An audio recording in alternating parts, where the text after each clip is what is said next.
Good afternoon. It is my pleasure to be able to read the epilogue from our One Book this year, Pie. And the epilogue is dated August 1995.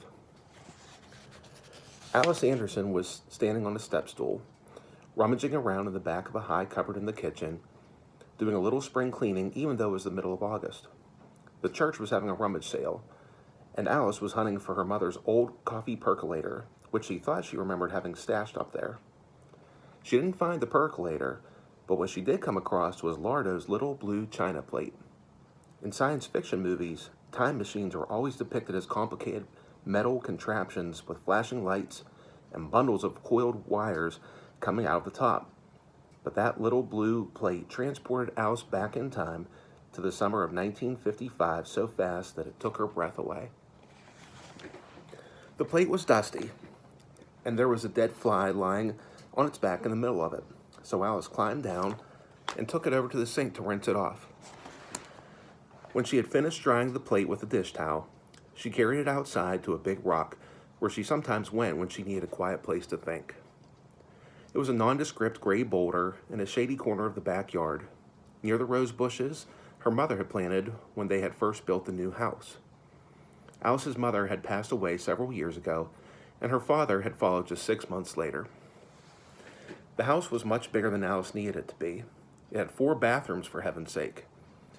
But thanks to the royalty money she got every time they played the Lardo jingle on TV, the Anderson family had lived there together comfortably for years.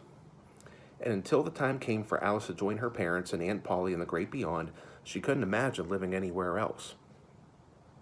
Sitting there on her rock, holding the little blue plate in her lap, the edges of Alice Anderson's world began to blur and grow soft as memories of her Aunt Polly in the pie shop came flooding back.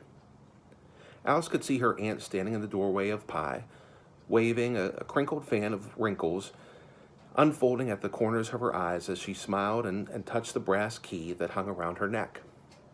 Alice had led a wonderful life, and she often wondered what her aunt would have thought about the way things had turned out. Polly would have been happy that Alice and her mother had become so close, and she would have been glad that Lardo had lived to the ripe old age of 22. He was buried near the big gray rock where Alice was sitting.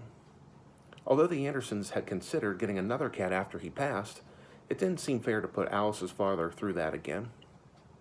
He never got over his allergies, but even though Lardo made him sneeze, he cried right along with Alice and her mother when they'd finally had to put the old cat down.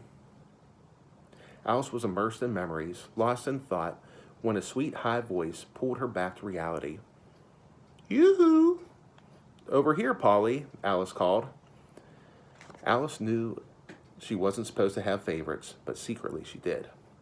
Part of it was the name, of course, but the truth is, little Polly was the kind of person people couldn't help but love. Just the remarkable woman she'd been named after.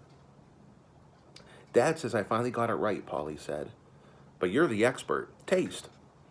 Her bright red hair was pulled back in a high ponytail, and she bounded across the yard to Alice, all legs and bony elbows, holding a pie plate in her hands.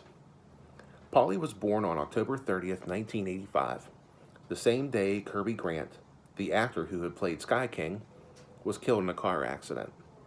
At 10 years old, she was the spitting image of her father, and Alice's heart swelled with love. "Here." The girl pulled a fork out of her back pocket and handed it to Alice, then held out the pie. There were 6 tear-shaped vents on the top of the crust oozing golden juice, and the edges were crimped in even little waves. Alice knew what it was and smiled. "Start in the middle," the girl instructed. Alice stuck the fork in the middle of the pie, scooped out a big bite, and put it in her mouth. "What do you think?" asked the girl. Alice's throat grew tight with emotion, and tears sprang to her eyes. "Good gravy," said Polly. "Too much cinnamon, right?" Alice shook her head as a single tear slid down her nose and fell into the pie. "It's perfect," she said. "Really?" asked Polly, flashing her father's wonderful grin. "No kidding? Woo-hoo!" Polly was number 3 of 5 children, all of them redheads and mirror images of their father.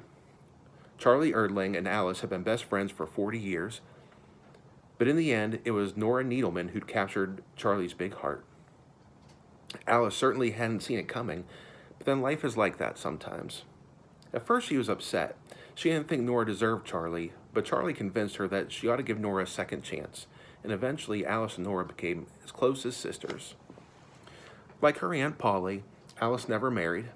She had no children of her own, but the Erdling kids all called her Auntie Alice, and that was good enough for her. As it turned out, Nora surprised everyone by revealing a hidden talent for making pies. After they were married, Charlie and Nora bought the old pie shop and fixed it up again. They kept the name Pie, and on September 6, 1993, the welcome sign on the city limits of Ipswich was repainted to read 14 blueberries and counting. Nora won the medal for her peanut butter raspberry cream pie.